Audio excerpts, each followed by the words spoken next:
ভুল আপনার কাছে থাকবে না। সঠিকের অপর নাম নূর। কিসের নাম? সঠিকের।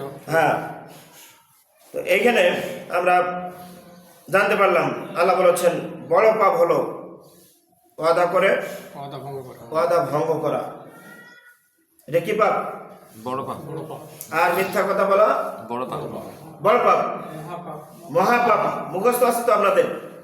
আপনারা তো অ্যারাবিক শিক্ষিত নন, জেনারেল শিক্ষিত। জেনারেল শিক্ষিত লোকেরা কোরআন বেশি বিশ্বাস করে। কারা?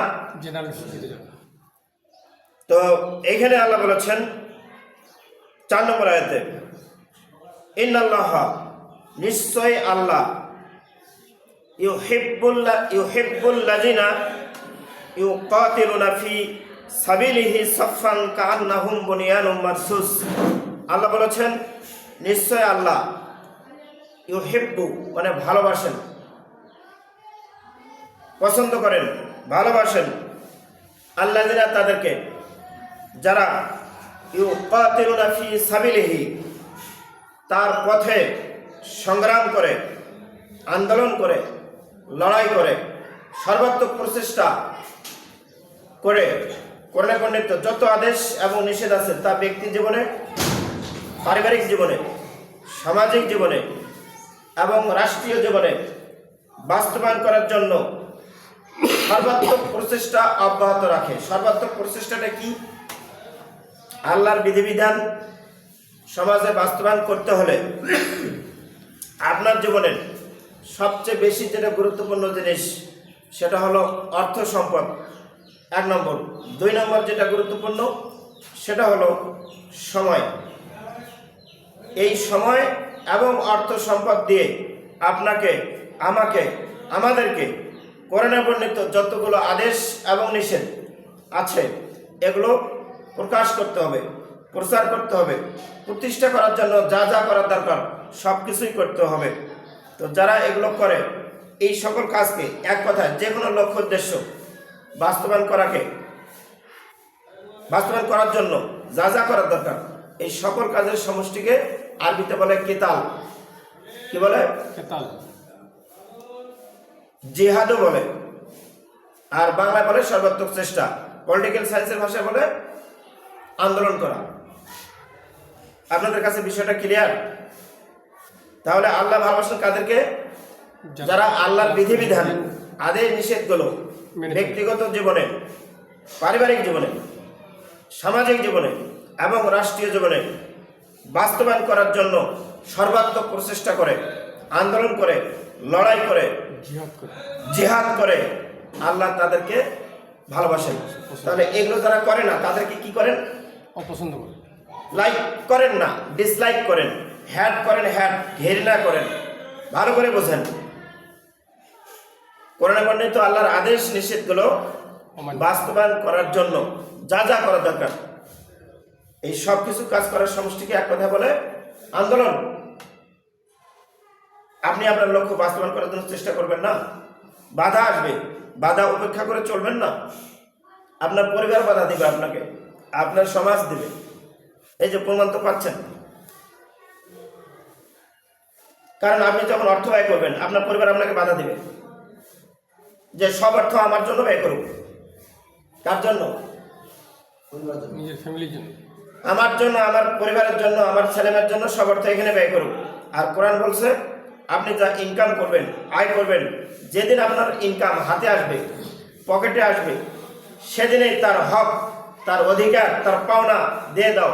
কার পাওনা? আল্লাহর পাওনা। পড়েছেন সূরা আনাম 148? গত প্রোগ্রামে আলোচনা করেছি।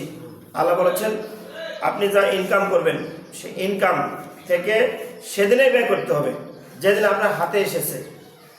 কৃষক হলে ধান কাটলে আপনি যে কৃষি কাজ করেন, আর চাকরিজীবী হলে বেতন, ব্যবসার যে প্রফিট লাভ সেখান থেকে, আর চাকরিজীবী হলে যেদিন আপনি বেতন পাবেন, কারণ সেদিনে তো টাকা থাকে হাতে, পরে দিলে থাকবে। আল্লাহ কি মানুষের মেন্টালিটি বোঝেন কিনা? অবশ্যই। তো আল্লাহ বলেছেন যেদিন আপনার হাতে ইনকাম আয় উপার্জন আসবে সেদিনই তার হক দিয়ে দাও। তার কথা আল্লাহ সূরা আনাম 141। বাট আমাদের সমাজে এই কথা প্রচার নাই। নাই। আমাদের সমাজে প্রচার আছে আপনি ব্যয় করবেন সেদিন, আপনি আপনার ইচ্ছা মতো যা আয় করেছেন তা ব্যয় করবেন, খাবেন, আপনার ফ্যামিলি মেনটেন করবেন, করার পরে যদি থাকে 10,000 টাকা 1 বছর ধরে, বছর শেষে তার মুনাফা কিছু টাকা দিবেন 2.5% রেটে। শোনেন নাই?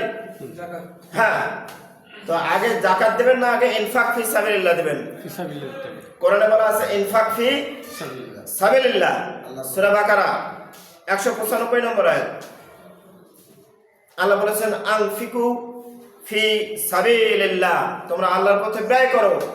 যদি ব্যয় না করো তাহলে তোমরা নিজেরা নিজেদেরকে ধ্বংসের ভিতরে, নিয়ে আসো। ধ্বংসের মধ্যে ঠেলে দিলে। ওইখানেই বলা আছে সূরা বাকারার 195 নম্বর আয়াতে। তা আমরা কি আমরা নিজেদেরকে ধ্বংসের দিকে ঠেলে দিতে চাই? যদি না চাই তাহলে আমাদেরকে আমাদের ইনকাম থেকে ব্যয় করতে হবে। আমরা কিন্তু এটা শুনতেছি না, আমাদের কান আছে আমরা শুনতে পাচ্ছি না, আমাদের চোখ আছে কোরআন থেকে আলোচনা হচ্ছে দেখতে পাচ্ছি না, আমাদের অন্তর আছে কলব, কলবের বলছেন কুলুব। আল্লাহ বলেছেন কোরআনে সূরা আরাফের 179 নম্বর আয়াতে, এক শ্রেণীর মানুষ আছে এদের চোখ আছে দেখে না, কান আছে শোনে না, অন্তর আছে, হৃদয় আছে, কলব আছে, হৃদয়টা চিন্তা করে না যে আমি তো একসময় ছিলাম না, আমার অস্তিত্ব ছিল। তাহলে কেউ না কেউ তো সৃষ্টিকর্তা ক্রিয়েটর আছেন, এটা কি আমরা ডিপলি একটু থিঙ্ক করি, ফিকির করি? করি না। করলে বুঝতে পারতাম যে আমরা তো একসময় ছিলাম না, এখন আছি, আবার ভবিষ্যতে থাকবো না। তো যখন থাকবো না তখন আমরা কোথায় যাব? মৃত্যুবরণ করবো, মৃত্যুর পরে আমাদেরকে আল্লাহ আবার যে জীবিত করবেন এই বিশ্বাস কি আছে আমাদের? আছে। তাহলে বিশ্বাস যদি থাকে আল্লাহ আমাদেরকে আবার জীবিত করবেন, করার পরে দুনিয়াতে থাকা অবস্থায় আমাদের কৃত কর্ম অনুযায়ী হয়তো ভালো কাজ করলে জান্নাত, নয়তো খারাপ কাজ করলে জাহান্নাম। এই বিশ্বাসটা যাদের আছে তাদেরকে বলে ইমানদার, মুমিন, বিলিভার, বিশ্বাসী, আস্তিক। যারা পরকাল বিশ্বাস করে না তারা নট আস্তিক বাট নাস্তিক, ঠিক কিনা? তো আমরা যদি আস্তিক হই, আমরা যদি মুমিন হই, তাহলে আমাদেরকে অবশ্যই পরকালকে বিশ্বাস করতে হবে যে দুনিয়ায় ভালো কাজ করে গেলে মৃত্যুর পরে আমাদের ভালো স্থান তথা জান্নাত নামক স্থানে আমরা প্রবেশ করতে পারবো। আর যদি খারাপ কাজ, মন্দ কাজ, আল্লাহ বিরোধী কাজ, আল্লাহ কর্তৃক কোরআনে বর্ণিত আদেশ নিষেধ যতগুলো আছে পরিপূর্ণরূপে এবং পরিশুদ্ধ রূপে না জানি, না বিশ্বাস করি, না মানি, না বাস্তবায়ন করি, তাহলে নিশ্চিত জাহান্নাম। আল্লাহ কি ওয়াদা ভঙ্গ করেন? না। আল্লাহ বলেছেন ইন্নাল্লাহা লা ইউখলিফুল মিআদ, আল্লাহ কখনো ওয়াদা ভঙ্গ করেন না, করছেন না এবং করবেন না। আর কিয়ামতের দিন আল্লাহ কারো চেহারাও দেখবেন না, দেখবেন আমল নামায় কি আছে। সূরা বনী ইসরাইল 14 নম্বর আয়াতে আল্লাহ বলেছেন ইকরা কিতাবাকা কাফা বিনাফসিকা আল-ইয়াওমা আলাইকা হাসিবা। কিয়ামতের দিন আল্লাহ প্রত্যেকটা মানুষকে বলবে পড়ো তুমি তোমার আমল নামার কিতাব। এই আমল নামার কিতাবটাই তোমার জান্নাত কিংবা জাহান্নামে যাওয়ার জন্য যথেষ্ট। এখন আমরা যদি ভালো কাজ না করি মৃত্যুর পরে কি ভালো কাজ পাবো? নাকি আল্লাহ ঘুষ খান? ঘুষ খাবেন? তাহলে আমাদেরকে আল্লাহ প্রতি যেমন বিশ্বাস রাখতে হবে তেমন পরকালকে বিশ্বাস রাখতে হবে যে দুনিয়াতে আমরা ভালো কাজ করলে ভালো কাজের বিনিময়ে স্বরূপ জান্নাত পাবো, মন্দ বা আল্লাহ বিরোধী কাজ, আল্লাহর আদেশ নিষেধ না মেনে চললে জাহান্নাম যাব। এটা আমাদের কি করতে হবে? বিশ্বাস করতে হবে। আর বিশ্বাস যদি কেউ করে তাহলে বলেন আপনার জীবন প্রধানত 2 ভাগে বিভক্ত, দুনিয়ার জীবন, আখিরাতের জীবন। আপনাকে টানতেছে 2টা জীবন, পরকালও আখিরাতও টানছে, পরকালও টানতেছে। আখিরাত দুনিয়া চাচ্ছে যে যা ইনকাম, জীবনে যত সময় আছে সব দাও আমাকে। আর আখিরাত বলতেছে, আখিরাত কি সংক্ষিপ্ত না অনন্ত? অনন্তকাল। দুনিয়া দুনিয়া সংক্ষিপ্ত। সংক্ষিপ্ত। তাহলে আপনি আমি আমরা সংক্ষিপ্তের জন্য যদি আমাদের জীবনের সময় এবং অর্থ ব্যয় করি।